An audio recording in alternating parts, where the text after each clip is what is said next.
नमस्कार दोस्तों, आप सभी का स्वागत है। आज मैं आपको निस्वार्थ भाव से किए गए काम से हमें जो फल मिलता है उसके बारे में बताऊंगा।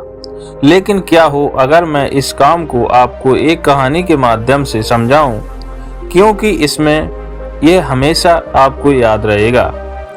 तो चलिए, आपका समय खराब ना करते हुए मैं इस कहानी को शुरू करता हूं। मछली का एक व्यापारी नदी किनारे ही अपने खूबसूरत घर में रह रहा था।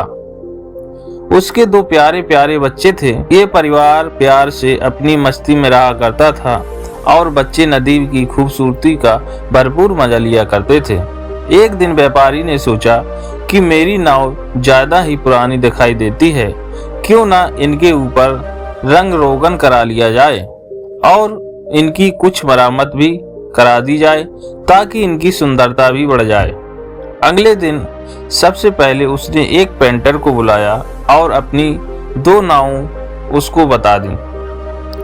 पेंटर ने भी समय खराब ना करते हुए जल्दी से जल्दी अपना काम शुरू कर दिया।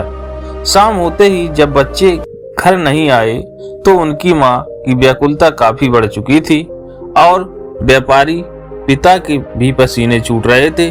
उसने भी समय खराब ना करते हुए उनको ढूंढने की कोशिश शुरू कर दी और वो अपनी व्यक्तिगत नाव को लेकर नदी की तरह चल पड़ा। लेकिन कुछ दूर उसको एक नाव आती दिखाई दी तो उसने राहत की सांस ली। जैसे ही नजदीक आए तो व्यापारी ने उनको गले से लगा लिया। अब बच्चे उनकी माँ के पास चले गए ताकि उनको भी तसल्ली मिल सके। जब व्यापारी पेंटर के पास गया, उसको बोला कि अब तक काम पूरा नहीं हुआ। पेंटर ने कुछ देर में अपना काम खत्म कर दिया। अब व्यापारी उसको पूछता है कि आपकी मजदूरी कितनी हुई है। पेंटर ने जवाब दिया कि मेरी मजदूरी 500 रुपए हुई है। लेकिन व्यापारी जब सभी के सामने ये घोषणा करता है कि तुम्हारा एक काम 1 लाख रुपए का है और उसके हाथ में 1 लाख रुपए थमा दिए। लेकिन पेंटर ने पूछा कि बताओ तो सही, आखिर किस बात का इनाम आप मुझे दे रहे हो?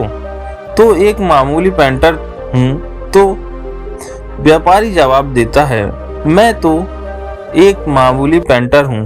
तो व्यापारी जवाब देता है कि तुम मेरे बच्चों के जीवन रक्षक हो, क्योंकि जब मैंने तुम्हें नावें दिखाई थी तो उनमें से एक नाव में एक छेद था जिसको तुमने निस्वार्थ भाव से भर दिया, जबकि देखा जाए तो वो आपका काम ही नहीं है।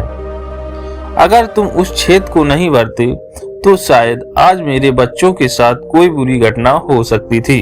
इसलिए तुमने जिस निस्वार्थ भाव से मेरी मदद की है उसके लिए मैं आपकी ऋणी हूँ।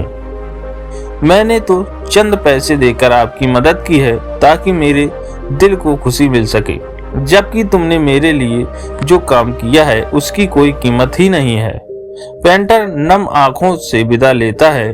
तो आप सभी ने देखा है किस तरह हमें बिना निस्वार्थ के किए गए काम का अच्छा परिणाम मिलता है। अगर हम भी जीवन में बिना स्वार्थ के लोगों के लिए मदद करते रहेंगे तो हम भी लोगों के जीवन में और दिलों में जगह बना पाएंगे। और अगर आप किसी की जान बचाते हो तो उसका ऋण तो कोई भी जीवन भर नहीं चुका सकता है। आशा करता हूँ कि आपको यह कहानी अच्छी लगी होगी। तो लाइक, कमेंट, शेयर जरूर करें और हमारे चैनल पर नए हो तो सब्सक्राइब करें। आपका कीमती समय देने के लिए धन्यवाद।